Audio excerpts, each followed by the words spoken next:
Today you're going to learn 7 ways to reignite your marriage. Welcome to the Dr. Wyatt Show. I'm your host, Dr. Wyatt Fisher, a licensed psychologist specializing in couples counseling. Be sure to follow me on social at Dr. Wyatt Fisher. So why are we talking about this? Why is this such an important topic? Why do we even have to have a whole episode on reigniting your marriage? The reason is because a lot of marriages fall out of love. A lot of marriages, the fire goes out. Why is that? It's because after you're married for a while, the attention goes outward on kids, mortgage, finances, chores, you name it. And without realizing it, most couples stop focusing on their partner.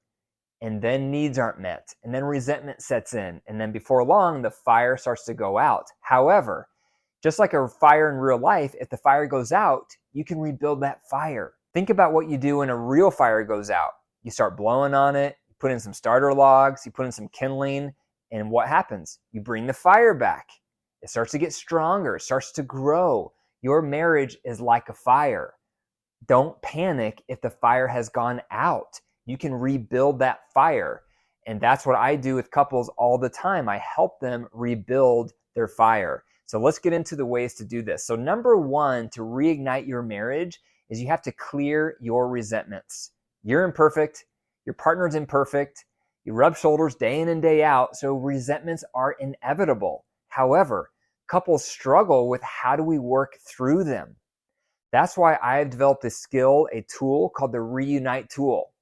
Google it, Reunite tool. You'll see it at the top. Download it, memorize it, master it. If you and your partner can't use the Reunite tool on your own constructively, then work with one of my coaches. That's why I've trained a team of coaches to work with you to help you through your resentments.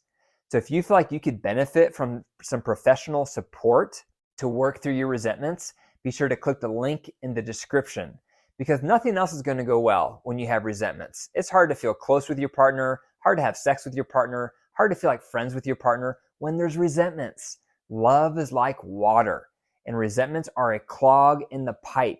Just like your toilet. If you have a clog in your pipe in the toilet, then water's not going to flow. You have to get rid of that clog in your pipe before the water can flow. And that clog is your resentments. Address them. Work through them. Work with one of my coaches if you need extra support. The link is in the description. Number 2 is increasing quality time. How much quality time did you have with your partner over the last 7 days? Most couples that I see in my practice, when I ask them this question, it's about 30 minutes.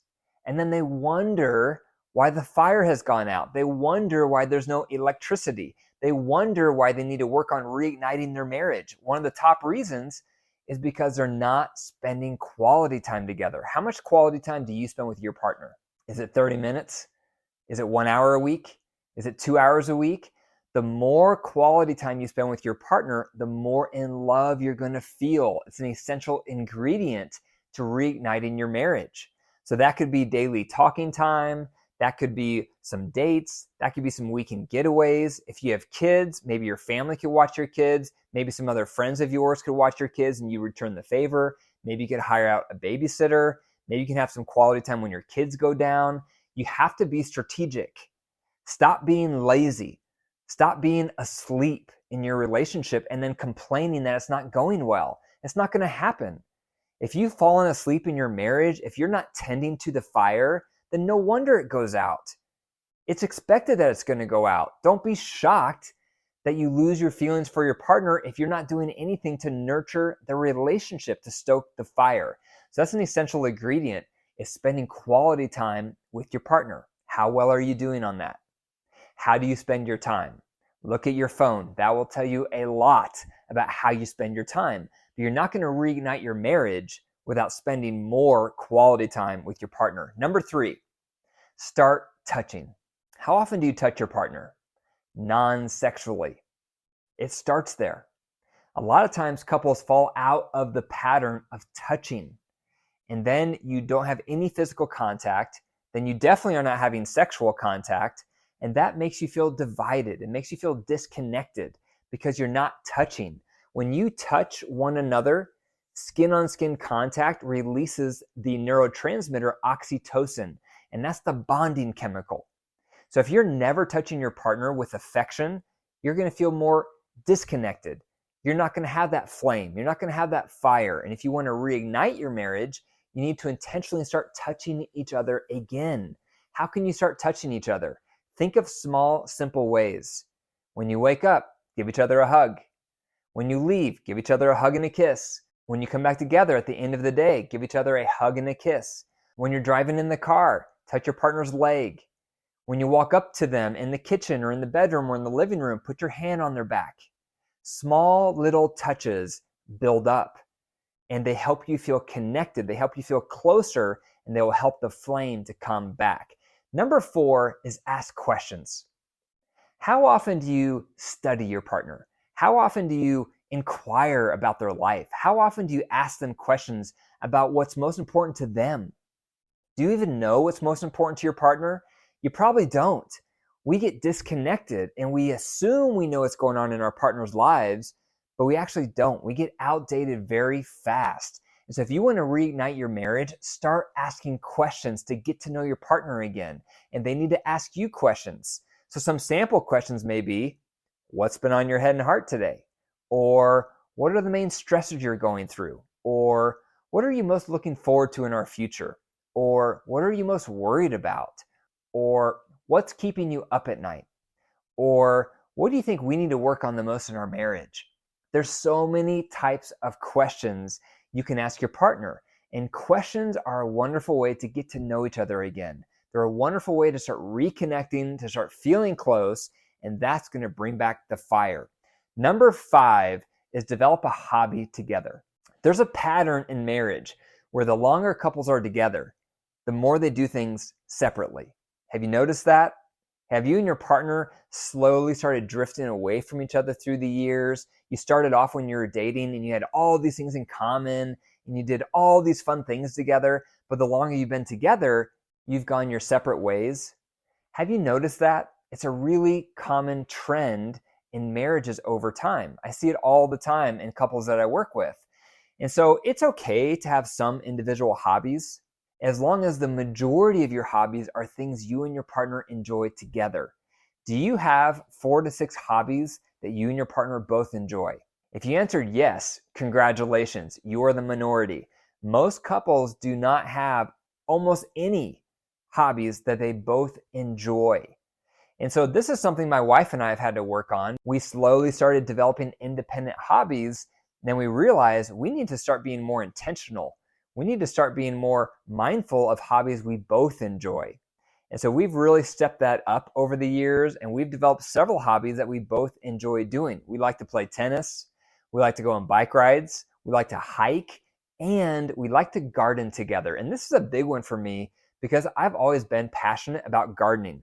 Then a couple years ago, we moved into our current house that needed a ton of yard work. It needs so much yard work that still, even today, I walk outside, I get overwhelmed, and I walk back inside. But something has happened with my wife. Since we moved into this house, one of the reasons she wanted to buy this house is because she fell in love with the yard, the tranquility of the yard. We have a lot of really big, mature trees in our yard, and that's hard to come by in Colorado. And so she fell in love with this yard, and that ignited a passion in her to want to do yard work, to want to garden, to want to work in the yard. And so it's been one of the most special things we've been nurturing together over the last 2 years since we've lived in this new house. We've been starting to do gardening together. And I can't tell you how wonderful it is to be outside, working in the sun, working in the dirt, shoulder to shoulder with my wife. I'll be pulling out the weeds. I look over and she's trimming the shrubs. I'll be watering the garden. I look over and she's cutting the grass. We take turns and we work together. We split it up, but it's so nice to look over and see her there because I feel like we're doing it together. We're taking care of our property. We're chipping in as a team, and it fosters this sense of we-ness. Do you have that? Do you have a sense of we-ness with your partner? Do you have any hobbies that you do with your partner that you both enjoy, that brings a sense of meaning to you? It makes a big difference. Number 6 is laugh together. How often do you and your partner laugh? Probably not very often. Life gets serious. Life gets stressful. Life gets heavy. And so before long, we can't find anything to laugh about. But the more you laugh with someone, the more bonded you feel with that person. Think about someone you laughed really hard with recently or in the last year. Most likely, that helped you feel close to that person. And that's what it does. Laughter is the shortest distance between two hearts. So the more you laugh with your partner, the better. So you may have to be intentional on this. Maybe you need to intentionally start watching some comedies, or maybe you need to intentionally start reading some jokes together, or maybe intentionally you need to start reminiscing on funny things that have happened in your life together. Humor is bonding. And so if you're trying to reignite your marriage, you're trying to bring back that love, try to lighten up, try to laugh more, try to find the humor in things. Every day, try to look for what was one thing that was funny today. What's one thing that cracked me up today? And then share that with your partner. Number 7 is remember the early years. What was it that made you fall in love with your partner? Think back to that time. Maybe it was 2 years ago. Maybe it was 20 years ago. Maybe it was 40 years ago. However long ago it was, intentionally reflect on the early years, because those early years are monumental. They're special. They're sacred. Think about what you and your partner used to do. Think about the memories. Think about falling in love. Think about the first time you kissed. Think about all those special memories with your partner in the early years. The first time you said, I love you to them. When you can reminisce, and it's even better if you can look at pictures or videos from those early years, that's a wonderful way to reignite your marriage. It's going to remind you why you fell in love. It's going to remind you why you picked your partner. It's going to remind you how special your connection used to be. And that in and of itself was going to motivate you to start working on the marriage again, to start cultivating that closeness again. So those are 7 ways to reignite your marriage. Number 1, clear resentments. Number 2, increase your quality time. Number 3, start touching. Number 4, ask questions. Number 5, develop a hobby together. Number 6, laugh together. And number 7, remember the early years. Thank you for listening to the Dr. Wyatt Show. For my free PDF to apply the episode today, be sure to go to drwyattfisher.com/pages/freebies. Remember, your marriage is alive. So if you nurture it and cultivate it, it will grow. But if you deprive it and neglect it, it will wilt and die. The choice is up to you. Take care.